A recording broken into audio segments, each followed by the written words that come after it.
Bien, saludamos con el sociólogo Decio Machado. Él es experto también en temas electorales, en consultoría política. Vamos a hablar sobre la situación que atraviesa el Ecuador en este momento de crisis. ¿En qué le afecta a la campaña del gobierno? Y que también el presidente de la República en este momento es candidato a la presidencia, valga la redundancia, por la reelección. ¿Cómo está, Decio? Gracias por acompañarnos aquí en Ecuador en Directo. Bienvenido. Gracias a ti, para todo el equipo y para toda la audiencia. ¿Cómo ves este panorama, Decio, en medio de toda esta crisis energética que atraviesa el país? En realidad, el presidente de la República, en este momento los números le han subido, le han bajado políticamente en esta campaña electoral.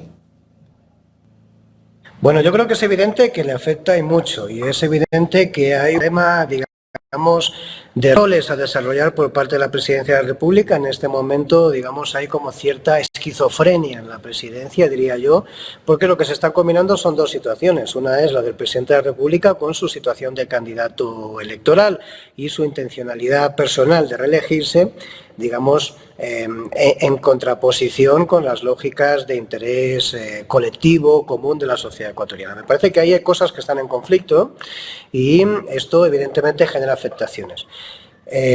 La fundamental y la más visible de todo esto es la pérdida de popularidad, de credibilidad, es decir, del presidente de la República, que es notable, ¿sí? El presidente de la República, o sea, ahora que estamos en este momento preelectoral, la gente está hablando, digamos, de intención de voto, pero no es una cuestión de intención de voto, era lo de imagen política, es decir, que tenía construida Noboa y que se está cayendo en pedazos en este momento, consecuencia de que hay una mezcla, digamos, aparte de una incapacidad en la gestión notable de toda su administración, hay una distorsión en lo que es comunicación política electoral y comunicación política gubernamental. Sí, la comunicación gubernamental lo que tiene que hacer es informar, y la comunicación política electoral lo que genera para llamar al voto, para generar una ilusión, una esperanza. La comunicación de gobierno tiene que consensuar, tiene que informar a la ciudadanía, tiene que generar consensos. Y lo que está haciendo el presidente de la República es comunicación electoral, es decir, estando en la presidencia de la República. ¿Qué quiero decir con esto? Que se nos está engañando permanentemente. Se ha anunciado en la última cadena, es decir, que vamos a reducir los horarios de cortes de luz esta semana con el fin de generar una expectativa y una esperanza y decirle a la sociedad que a la sociedad ecuatoriana, que el gobierno está consiguiendo arreglar la situación, y estamos oyendo a todos los expertos decir que las cuotas de Coca-Cola Sinclair, de Masar, de las represas, digamos, generadoras de energía, es decir, que han estado alimentando mal que bien, es decir, la energía del país, es decir, están en niveles muy bajos y que por lo tanto ese anuncio no es real. ¿Y esto cómo te afecta al presidente de la República? Una vez más, será otro golpe en el momento que nos corrijan esto y volvamos a los apagones más prolongados, es decir, será otro golpe en la credibilidad y en la imagen del presidente. Por lo tanto, yo creo que la afectación sobre la figura del presidente es notable. Yo me atrevería a decir que si esto sigue así, es porque ni siquiera sea un candidato a que esté en segunda vuelta en febrero del 2025. O sea, si estos apagones se extienden, si llegan a diciembre, bueno, está programado de parte del gobierno, reconocen que van a estar hasta diciembre, o en diciembre serán los últimos apagones, pero los expertos, los que trabajan en SELEC, los que hacen el trabajo técnico, nos hablan de que estos apagones pueden llegar hasta el mes de abril del próximo año. ¿Cómo termina el gobierno? Si llega a diciembre, ¿con cuántos puntos termina el presidente Daniel Noboa diciembre? ¿O podría terminar? Pues mire, pues bueno, quiero decir, es difícil hacer esa proyección porque no es lineal, ¿no? Es decir, la caída en popularidad del presidente puede estar ahora en torno a 10 puntos con respecto a antes de arrancar el mes de octubre, ¿eh? O como finalizó septiembre, perdón. Por lo tanto, en lo que llevamos de mes puede haber perdido 10 puntos, 12 puntos, es decir, de intención de voto, que en popularidad es más, ¿sí? Entonces, en este sentido, lo que le quiero decir es que, hombre, si uno hiciese la proyección lineal, que no es así, es decir, pues claro, la caída sería brutal, pero yo estimo que estaríamos hablando de el presidente Lasso y el presidente Moreno terminaron su primer año de gestión en un 24% de popularidad. Yo creo que posiblemente Noboa termine su gestión de gobierno de un año, es decir, llegue a noviembre, no estoy hablando de diciembre, a noviembre, finales de noviembre, con eso, una popularidad del 24-26%. Esto en intención de voto, póngale por lo menos 10 puntos menos, por la división del voto, la fragmentación del voto conservador. Por lo tanto, lo que le quiero decir es que hablamos de 15 en intención de voto. Tiene una situación bastante dramática. Hablamos de 15 en intención de votos. Yo creo que es fácil que esa sea. Yo empezar la campaña electoral en una situación más o menos de esas características, es preveíble que eso sea así en base a cómo se están desarrollando los escenarios más probables, y es lo que usted bien decía, Jaime. Es decir, que tengamos que al arranque de la campaña electoral todavía esos parones, si eso evidentemente pone cabrea, voy a utilizar este término, o sea, genera un humor muy negativo en la sociedad, es decir, y cada vez hay un mayor nivel de responsabilidad reconocida en la sociedad sobre el presidente de la República. Es decir, que echarle la culpa a los otros, los que estuvieron antes, permanentemente, es decir, las cosas que pasan en este gobierno, pues es un recurso, pero cada vez tienen menos capacidad de impacto, es decir, o de penetración, ese tipo de mensajes en la sociedad ecuatoriana, porque la gente está enfadando, porque no está visualizando capacidad de gestión para sacarnos de esta crisis multifacética que vive el país en este momento. Es una crisis de seguridad, es una crisis de empleo, es una crisis energética, crisis ambiental, es una crisis social, es una crisis de legitimación de las instituciones públicas, es una crisis de Estado. Entonces, en este sentido, me parece que ahí hay un drama en el que este tipo de gestiones, que no solo es la de este señor, creo que son las últimas gestiones de este país, las gestiones de lo público, nos han ido metiendo en este foso cada vez más, digamos, en el fondo de este foso, y la gente, evidentemente, eso tiene efectos en la sociedad. ¿Y quiénes podrían capitalizar ese voto que de pronto ya no estaría con Daniel Noboa? ¿Qué candidato podría ser el que capitalice ese voto?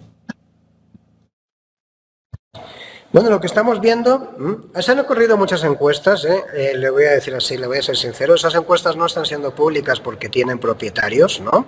Es decir, que tienen propiedad intelectual y por lo tanto no públicas. Me imagino que en algún momento van a filtrar alguna, estratégicamente, pero ya están los números. Evidentemente hay un tema de confidencialidad con respecto a esas encuestas, porque como le digo, es decir, tienen su propietario.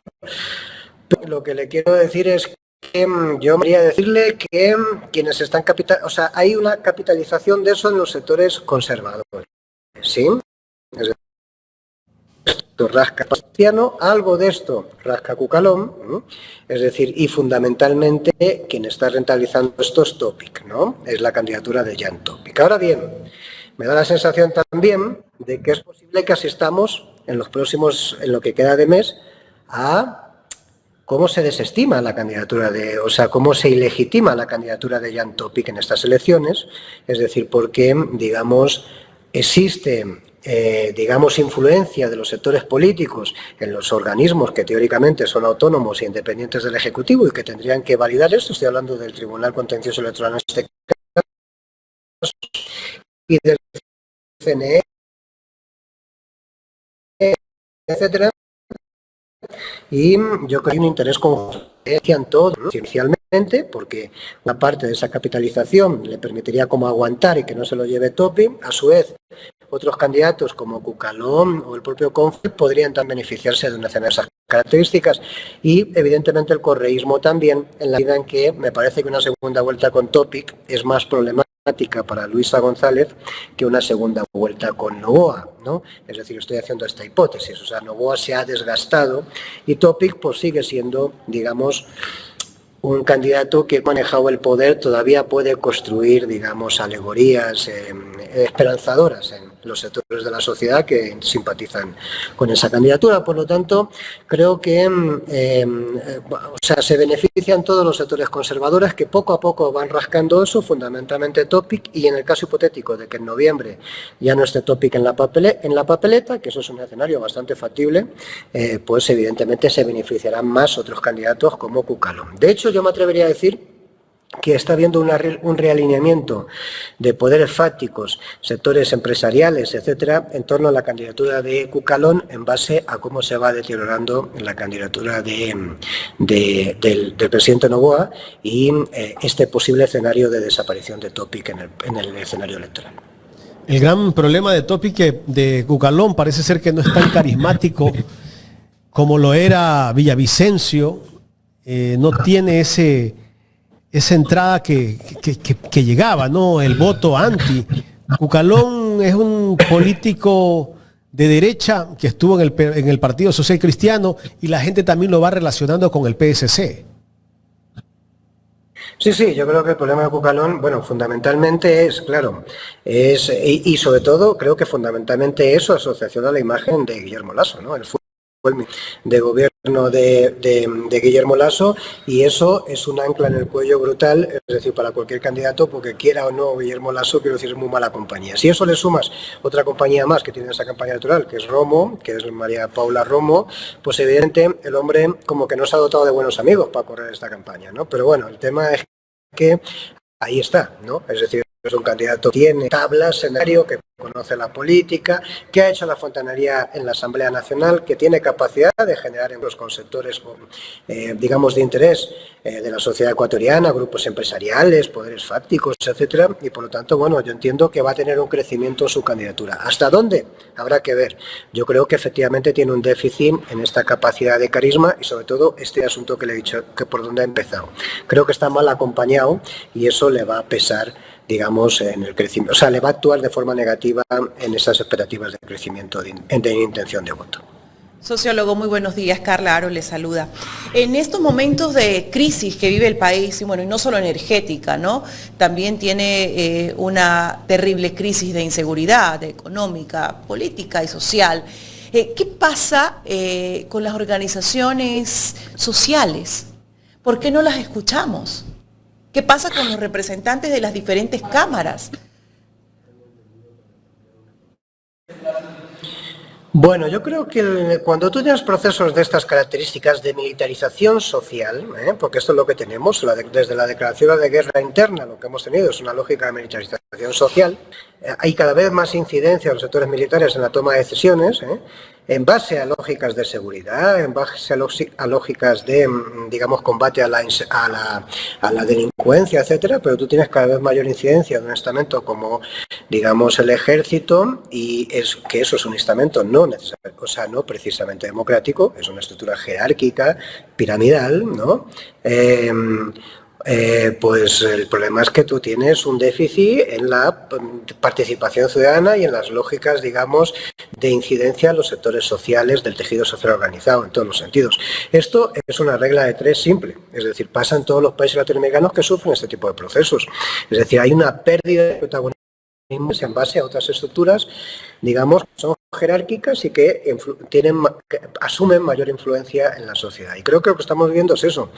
Pero, digamos, si este cabreo sigue incrementándose, es decir, si esto del que estamos hablando, si esta visión de pesimismo, etcétera, sigue creciendo en la zona, pues posiblemente le veamos en algún estallido en algún momento. Y voy a decirlo simplemente de esta forma. Yo creo que hemos pasado de la fase de desafección de la política, de esto de que la gente considera que la política no le es útil, entonces a la política, no le cree a los políticos, etcétera. Hemos pasado a una lógica ya de desdén por la política. Es esto de que te genera cierto hastío a la sociedad, el establishment político y el gobierno y tal, o sea, no hay ninguna credibilidad. Y esto, la siguiente fase a la que podemos pasar es la de, digamos, rabia u odio hacia los políticos, que esto es lo que hemos visto ocurrir en Argentina, por ejemplo, es decir, en estos últimos procesos electorales. Es decir, el triunfo de Milei es la votación a la antipolítica. Milei es la plasmación práctica de la antipolítica de sectores, digamos, ultraconservadores, ¿no? Entonces, en este sentido, yo creo que estamos transitando por ahí. Es decir, entonces, esto es un problema para el sistema democrático, para el sistema de libertades, es decir, y para el sistema de partidos. Por lo tanto, digamos, esto es una alerta que deberían tomar conciencia y medida tanto el CNE como otros organismos que se supone que son rectores de la democracia y que, sin embargo, pues en su falta de acción, es decir, pues ignoran sistemáticamente y no le dan soluciones a esta coyuntura. Hay un desgaste profundo dentro de los partidos políticos, dentro de las organizaciones sociales. Ya llega un momento en que empezamos a ver con asco a la política. Bueno, yo creo que es evidente, o sea, hay algunos estudios académicos en este país que no hablo de intención de voto, sino de cómo la gente visualiza el sistema político y el sistema de representación democrática liberal, y te puedo decir que lo que nos indican esos estudios sociológicos es que si el voto no fuese obligatorio en el Ecuador, posiblemente el absentismo electoral estaría por encima del 60%, y esto indica que la gente vota con un dedo en la nariz y otro en la papeleta, perdonad la expresión, es decir, pero la gente vota al menos malo. No sé, o sea, los candidatos no están generando una esperanza de que son la alternativa para poder arreglar las cosas. La gente va a votar porque tiene la obligación de votar, es una infracción administrativa y te complican la vida, tienes que pagar una multa, etcétera, pero la gente vota, digamos, sin ninguna esperanza en que votando sea, digamos, la herramienta que articule un camino hacia un futuro mejor. ¿Tiene que haber algún tipo de cambio en la selección de partidos políticos e incluso de representantes de esto? Y lo digo ¿por qué? Bueno, ya ahora vimos que Milei aprobó la ley para que los partidos políticos y bueno, las campañas no sean con dinero del Estado. Y es algo que en su momento anunció también Daniel Noboa. Y que esté bien o esté mal, la gente lo empezó a aplaudir. Entonces, eso nos da a pensar que hay ese sentimiento de corrupción, de que malgastan el dinero del pueblo, de que si ustedes quieren ser políticos, vean cómo hacen, pero no con la plata del pueblo. Eso, ¿qué lectura nos da en este Ecuador donde, sin duda alguna, se encuentra desesperado, ¿no? Desconsolado? Claro, yo creo que está ahí exactamente lo que usted dice, Carla. Es decir, si yo siento que la política no es útil para mí, para mi familia, para mí que soy un ciudadano ecuatoriano, un trabajador, es decir, que tengo que salir a buscarme la vida todos los días a las 6 de la mañana de mi casa o lo que sea, quiero decir, siento que la política no es útil, pues lo que siento es que todo ese erario público que está destinado a la política, ya sea para pagar, digamos, representantes en la Asamblea Nacional, para pagar el sueldo de los ministros o del presidente, para pagar sus viajes, para pagar es decir, sus asesores, para financiar los partidos políticos en campaña electoral o para la formación, digamos, de sus cuadros, por lo que siento es que eso le pasa a esta que ha implementado Milei y que quiere hacer este también, es decir, son medidas, son, digamos, lógicas muy populistas, porque cuando yo sé que la gente quiere algo, pues voy y se lo digo, es decir, consciente, o sea, ser consciente de lo que eso significa. ¿Qué significa que no exista financiamiento para los partidos políticos? Porque quien va a poder concursar en las campañas electorales son estrictamente las élites o a quien financian las élites. Y esto, evidentemente, es, digamos, una lógica que se parece mucho a la plutocracia, ¿no? Es decir, o sea, esto deslegitima el proceso electoral porque no lo horizontaliza, no lo democrático. ¿No? Es decir, que una ciudadana o un ciudadano tenga capital, músculo financiero suficiente, o que no tenga un sobrino o sea, un tío, vamos, que le apadrine, es decir, económicamente no va a poder competir porque se va a encontrar en desigualdad de condiciones, que es una cosa que ya pasa, porque todos sabemos que no es el mismo las inversiones de unos partidos que de otros en las campañas electorales, pero por lo menos tienes para poder concursar.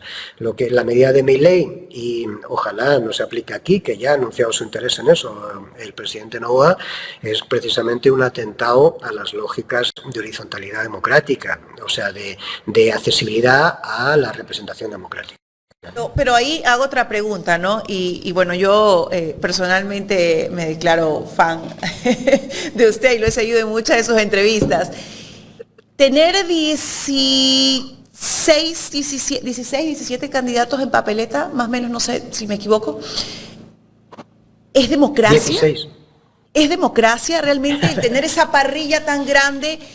Nos puede llevar a pensar que efectivamente vivimos en democracia. A mí me queda la duda, ¿no? Porque no se están candidatizando personajes que realmente aporten.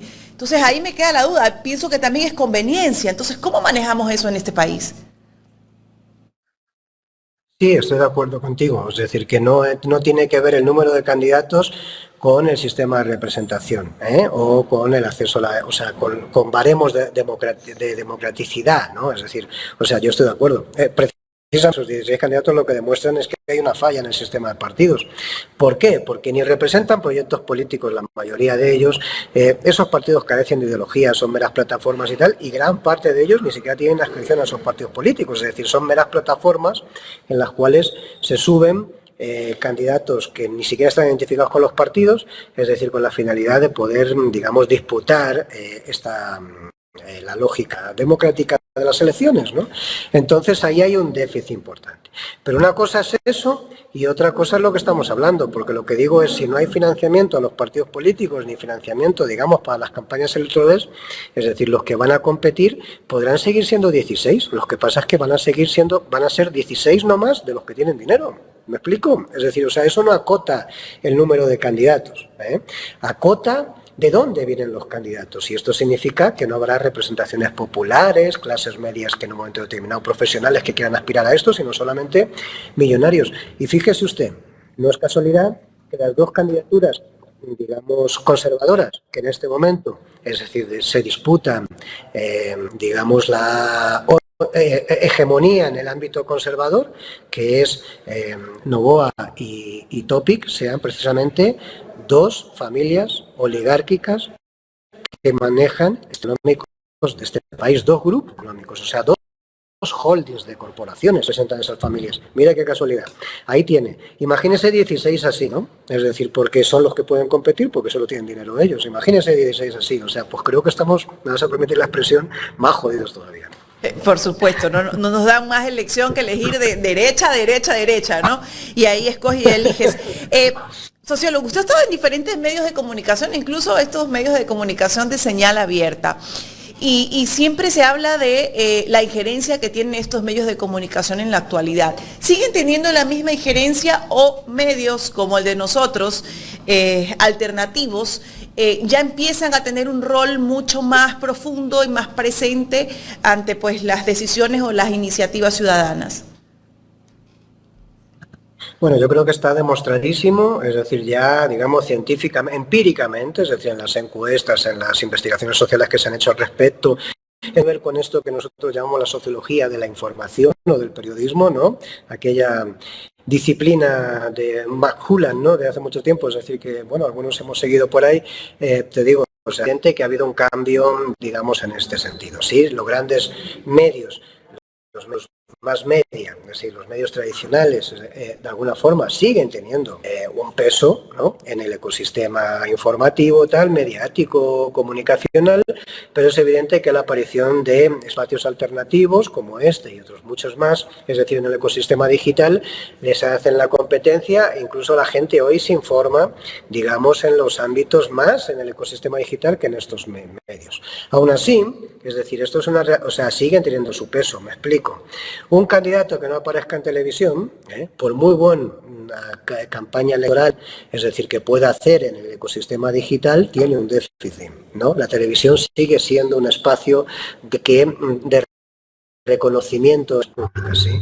Por lo tanto, siguen teniendo esa posición de chantaje, ¿no? Las cadenas, las grandes cadenas televisivas, es decir, de, digamos, inclinar las balanzas muchas veces porque le dan a determinados candidatos un nivel de aparición pública en esas cadenas televisivas, en esos medios televisivos, que no le dan a otros, ¿no? Y por lo tanto influyen. Pero aún así hay una pérdida creciente de credibilidad y de, digamos, fidelidad a los medios tradicionales, y por otro lado la gente se está informando más de medios alternativos. Presidente Noboa, ¿por qué apunta esto más es al muy tema importante, digital? porque además las audiencias, para terminar con esta, Carla, se han vuelto nómadas. Es decir, ¿por qué? Perdón, no, se me cortó la señal. En base a lo que la explicación que usted nos daba, ¿no? ¿Por qué podemos pensar que el presidente Noboa apunta más hacia lo digital? Vimos las pautas que tiene a nivel digital, en medios digitales, son de 11.000, 19.000 dólares.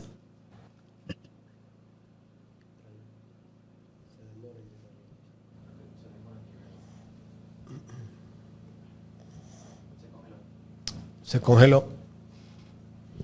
Algo ocurrió. Bueno, con esto de los apagones, es terrible. Todos sufrimos con estos apagones, aunque tengamos generador, nos causa problema, incluso tener a ciertos invitados, porque a la misma hora que estamos nosotros al aire, resulta que donde ellos viven hay apagón. Así es. Es bastante difícil, es bastante complicado, pero bueno, aquí estamos nosotros para seguir informándoles, seguir analizando lo que está ocurriendo en el Ecuador. Ahí lo tenemos. Volvió. Volvió. Perdón, pero hay un problema de la conexión, o sea, sí. Estamos así en este país, o sea, ya ni la comunicación nos permite. Sociólogo, le preguntaba, ¿cuál es la razón por la que Daniel Noboa apunta más hacia los medios digitales, ¿no? Hemos visto las pautas millonarias incluso que también tiene en medios digitales, 11.000, 19.000 dólares, ¿no? Que pauta con medios digitales, y eso es lo que se ve, ¿no? Más de lo que no se ve. Claro. Decía Rodolfo Guas, que fue un periodista que asesinaron en la dictadura militar en Argentina, un periodista argentino muy referencial, que el periodismo es libre o no es periodismo. Cuando uno compra el periodismo, evidentemente ya no es libre, ¿sí?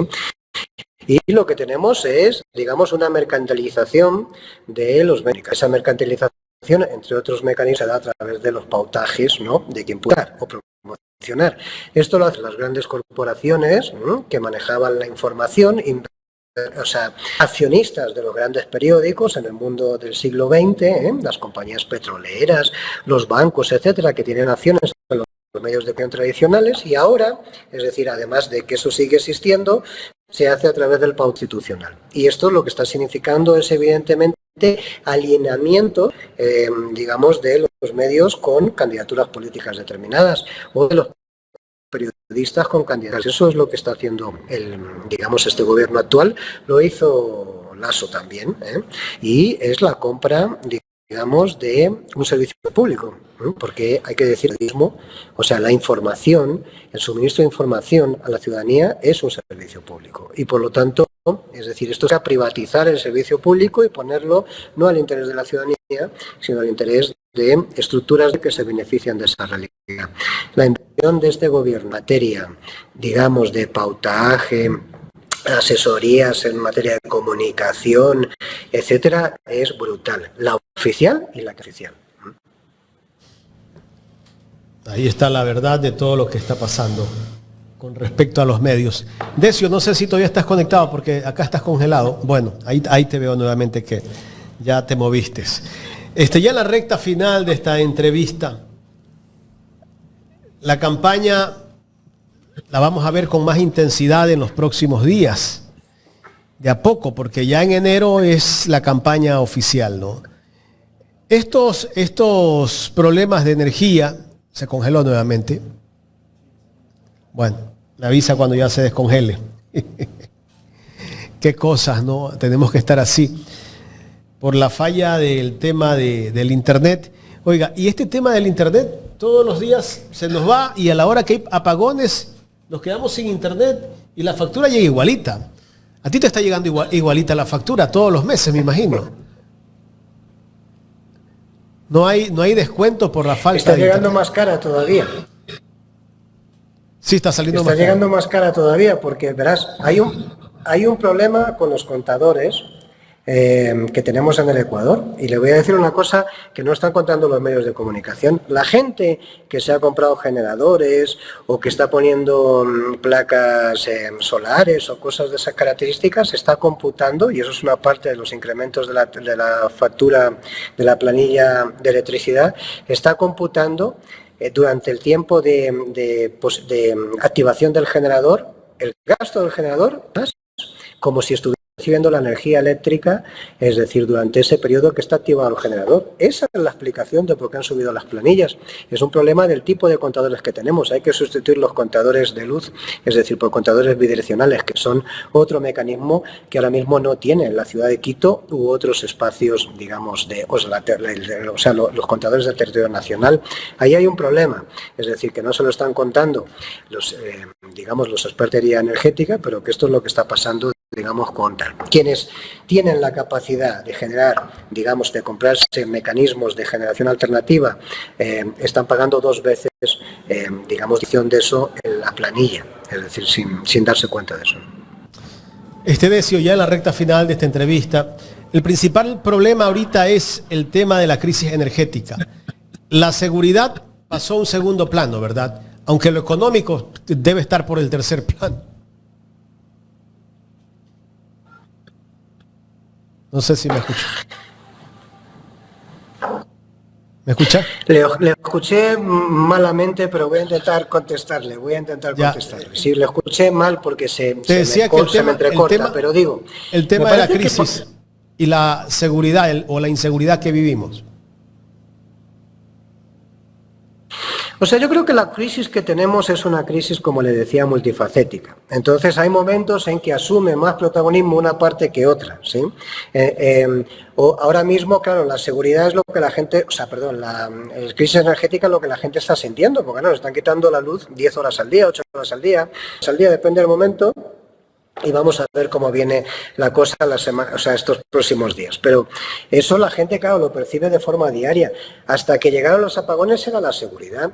Mañana va a volver a ser la seguridad. Es decir, va a depender de las situaciones, digamos, que la gente viva directamente sobre su hogar, sobre su familia, sobre sus... la cada vez menor eficiencia o calidad en el servicio público es otro elemento que también está creciendo. En las encuestas, por eso es notable cómo la gente se está quejando del servicio de salud. Consecuencia de...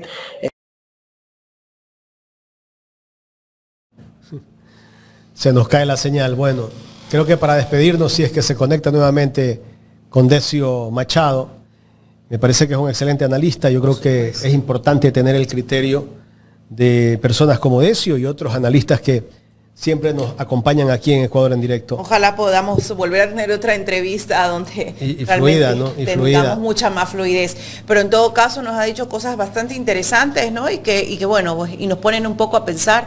Y efectivamente sí, ¿no? El tema de la crisis energética sí le va a costar. La cosa es quién va a ganar protagonismo en esto, ¿no? ¿No? Porque no se trata de ganar protagonismo desde mi punto de vista, se trata de brindar una solución correcta. Vamos a ver qué pasa, lo decía usted desde la semana pasada, la persecución que le tienen a Yantopic es impresionante porque sin duda alguna el presidente ya sabe que de ese mismo grupo que él tiene, se le están yendo. Se le están yendo, sí. Se le están yendo, ¿no? Se desconectó Decio. Gracias a Decio por el tiempo que nos brindó para conversar. En algo sí conversamos, hay temas interesantes que se trataron, así que ya en horas de la tarde podrá ver la entrevista colgada en la biblioteca del canal de Ecuador en Directo en YouTube.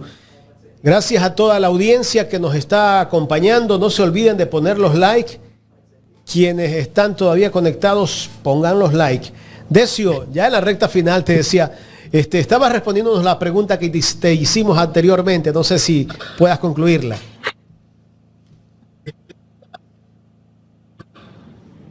Definitivamente no.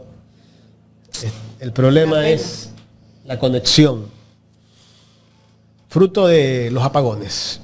Eso hace que todo se vuelva intermitente. Y hace un momento yo decía, ¿no? La planilla de internet, el plan de celular, te está llegando completito. Ahí está Decio, no sé si Decio nos escucha. si puedes despedirse. Sí, ahora sí, lo estoy escuchando. Gracias, Decio, porque... Sí, Jaime dijo que hayamos hecho la... Discúlpeme que hayamos hecho la entrevista así, entiendo que he contestado a medias las cosas, pero ya ven, o sea, esto forma parte de esta situación que tiene el país. Fíjese esto lo que significa en las UNES, en la gente que está estudiando vía online, en las videoconferencias entre empresas, es decir, con inversores extranjeros o con otros... O sea, fíjense lo que esto significa, lo que estamos viviendo nosotros no más. Dese en cuenta, digamos, de en dónde la irresponsabilidad con la que han actuado los gobiernos que nos han llevado al final a vivir una situación como esta, es decir, que es, digamos, ni siquiera gozar de las lógicas tecnológicas de una sociedad como la del siglo XXI, que es la sociedad de la tecnología. Gracias, Decio. Un abrazo. Gracias a Decio Machado, consultor político, conversando con nosotros en esta mañana aquí en Ecuador en Directo.